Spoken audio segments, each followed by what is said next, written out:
to my channel. So in this video, I wanted to talk about the HESI exam.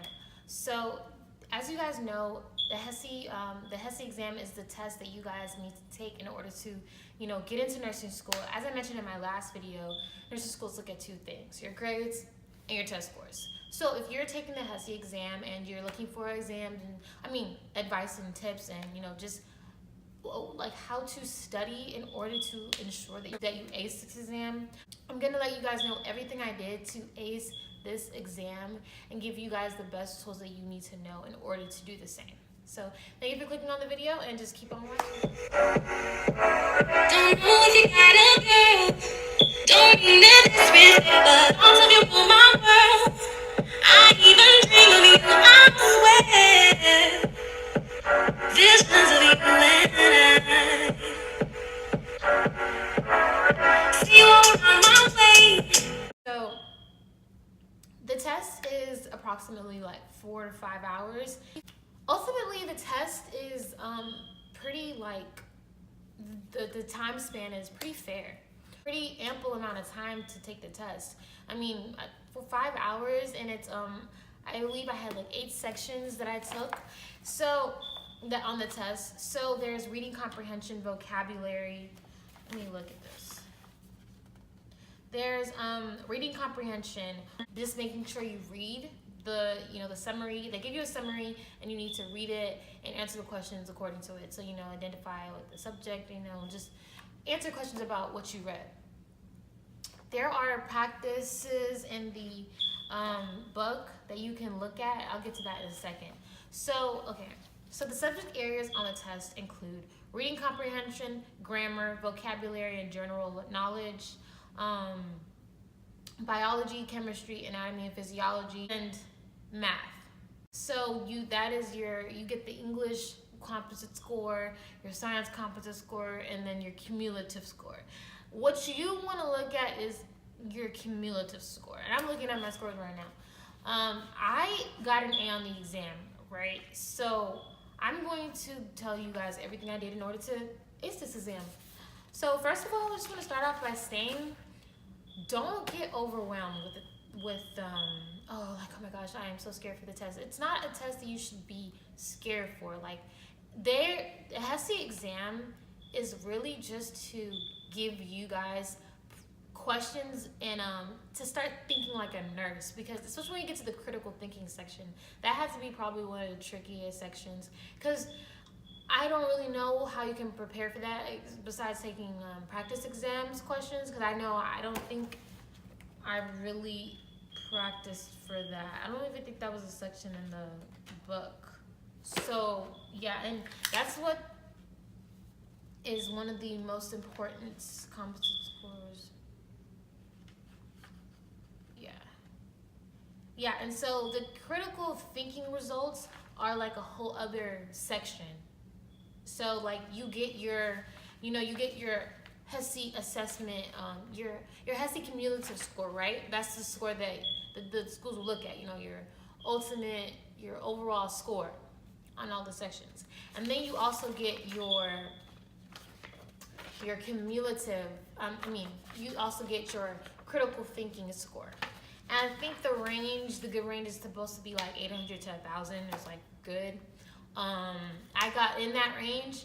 So I just want to tell you guys, how I achieved the score that I did, right? So number one, you need to purchase this book. Okay? So this is the HESI Admission Assessment Exam Review book. It is the edition 3. I don't know if they have upgraded any editions, but from everything I'm looking at, I think everyone is still using this. So with math, just make sure that you understand that with all these sections, they're really testing that you understand the basic knowledge level of all these sections. So for the math section, right, you need to know with the math section, just make sure you understand fractions, right? It's a lot of adding, subtracting fractions, multiplying, dividing fractions. One thing I will tell you guys, don't be like me, okay? Okay, so there's a lot of examples like divide 0.8 divided by 0.8 divided by 0.05 is one example, right? So a lot of those type of questions are in the book, and I was thinking, okay, therefore I need to manually, divide these and do them and find the answer, because obviously, why would I use a calculator? They just literally give you 48 divided by 0.4. Okay, another example. So I would manually do them. So when we got to the test, they took away your calculator and everything, so I thought we could not use a calculator. And I was manually doing like fractions until I realized there's a calculator on the screen. So don't be like me, guys. There is a calculator there for you. You just can't bring your own. So yeah. So other than that, just make sure you understand basic math, okay? Basic math skills. So they're going to be asking you questions like find the least common denominator, what's the greatest common factor, reducing fractions, those type of questions. And don't fret, if you forgot how to do it. If you forgot how to do them, that's okay. That's why the book literally clearly explains how to do these problems, because we haven't done these since we were in elementary. We never had to. So, and it's a good reason that they include these calculations, I feel, because rounding, for instance, you need to know how, if they say round to the nearest tenth, make sure you know how to do that. I also think it's really a good idea that they include this, because funny looking back on it, we in nursery school, literally one of our first tests was our dosages and calculations test, and we had to get 100 before we can even step into clinicals. So you need to know dosages and calculations, not just for this exam, but when you get into nursing school. So this is a really good, I think, I understand now why they included this, in my eyes, basic math on the test. So yeah, just review it, go over some questions. You really don't need to do that many, and just once you understand the how to do them and stuff like that, and then go ahead and take the practice exam. So also make sure you know your conversions, your mathematical conversions. Seriously know them. You don't want to miss any simple points because you don't know the conversions, the metric conversions. So study those, review them, make sure you know them. You're going to need to know them in nursing school too, so go ahead and just start knowing them now, reviewing them now. So the next section, reading. Like I said, they're going to give you a passage. You're going to read and answer the question, basically, just like we did on the tax test. It's really just testing your basic reading comprehension skills. A lot of the questions in the review book will say, find the supporting details, or what's the main idea, what's the subject. So it's that type of, like I said, basic reading skills.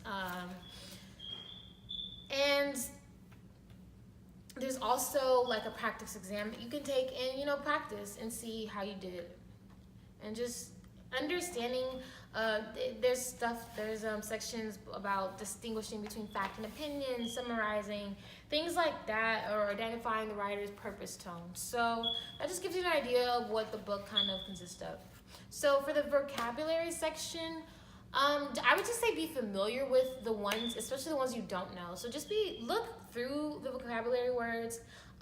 Looking at them now is interesting because these are literally all the words we would use in school, that we use in school.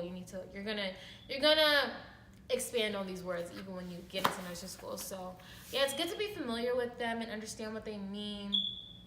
Laceration, exogenous, they're different words. So just be familiar with the ones you are not aware of, or you don't know what they mean. So yeah, just be familiar with them, and you should be okay. I don't really remember them including too many unknown words that too hard of vocabulary words, but just review them, test your knowledge, make sure you got it. Yeah, the words are not really too hard, or something that you can't even figure out on your own. So yeah, it's not really hard vocab words. There's a grammar section. This is just middle school grammar, not difficult at all. Just some practice should help make you feel more comfortable when you're on the test. I'm not gonna go through all the sections because y'all gonna get the book and y'all can do that yourself. But yeah, I just want to say that know your strengths and know your weaknesses. So if you, like A&P for instance, a lot of people I know did say that that section was really difficult. If you know A&P is not your strongest suit, then look at your, you know, your maybe do some practice questions that you got in class, or look at your textbook that you know you haven't received. Those questions were kind of detailed, and so which kind of contradicts the whole most of the sections testing your basic knowledge.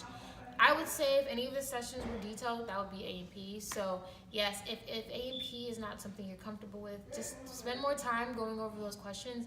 But because it's, you know, you can't study you can't study everything for A&P.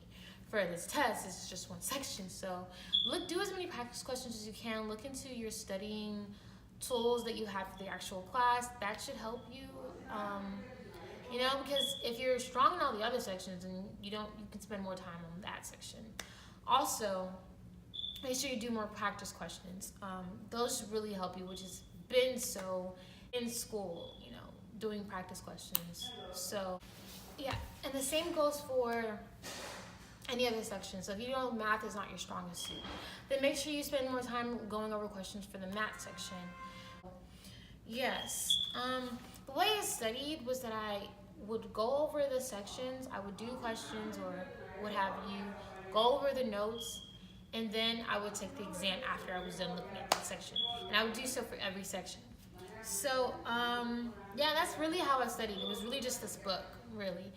Another thing that we would need to talk about is the critical thinking section. So the HESI exam review book doesn't include critical thinking. So really it is about using common sense, using all the knowledge you've accrued over the years, you know, in these classes. And I know it's hard because when I was taking this test, I was just like, how are we supposed to know this? Like, I'm not even a nurse yet, let alone a student nurse, to know what a nurse should do in this situation. But I guess it's really just to start getting you to think like a nurse, rather than to know all the answers. But let me go over the type of questions the critical thinking section will ask you. So they will ask you problem-solving questions. These questions refer to the process of inquiry in which the nurse seeks multiple facts to remove obstacles or resolve patient care problems.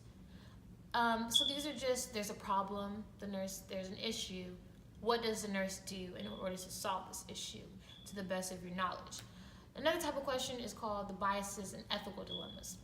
So these questions address ethical, legal, and moral issues, as well as biases nurses may have about patients and others. So this part is what I would say be the more common sense type of questions. You know, we all know whether it's ethically moral or ethically moral, hopefully.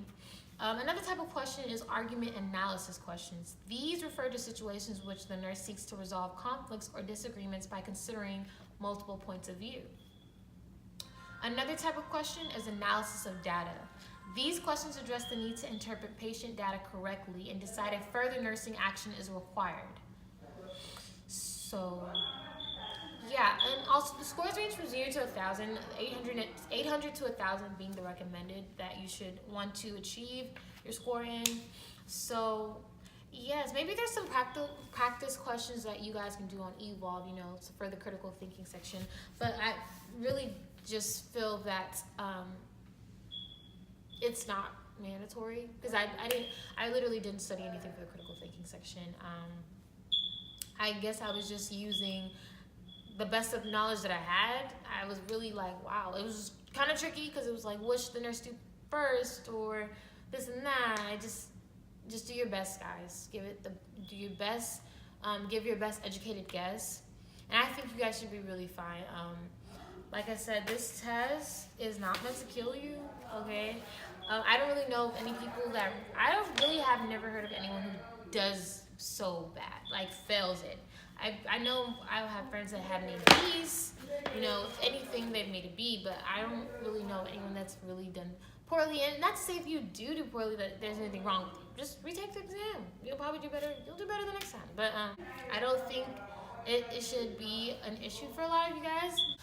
Another important thing to note is that each school might require different scores of the test. So for instance, my friend applied to different schools obviously, and she had to take the test twice because one school required certain scores and the other did not.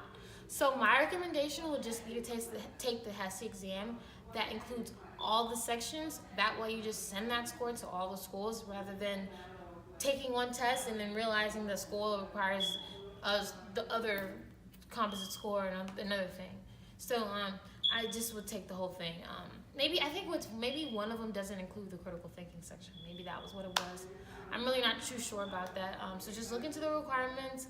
But like I said, I would recommend just taking all the sections on your test. I think that's it, you guys. I hope this video helped you. I hope all my tips and tools to succeed and ace this exam will help you guys on your test. If you have any other questions, any concerns, anything I didn't touch on that you have any concerns about, feel free to comment. I hope you guys really got something out of this video of benefit and that it was helpful to you. Feel free to contact me. Feel free to leave any comments or questions or concerns in the comment section below, and I'll be happy to help you guys and glad to reach out. And I'm pretty quick with my responses. Fairly new to YouTube, so it's really not hard. That's it. Thanks for watching. Don't know if you got a girl. Don't mean that it's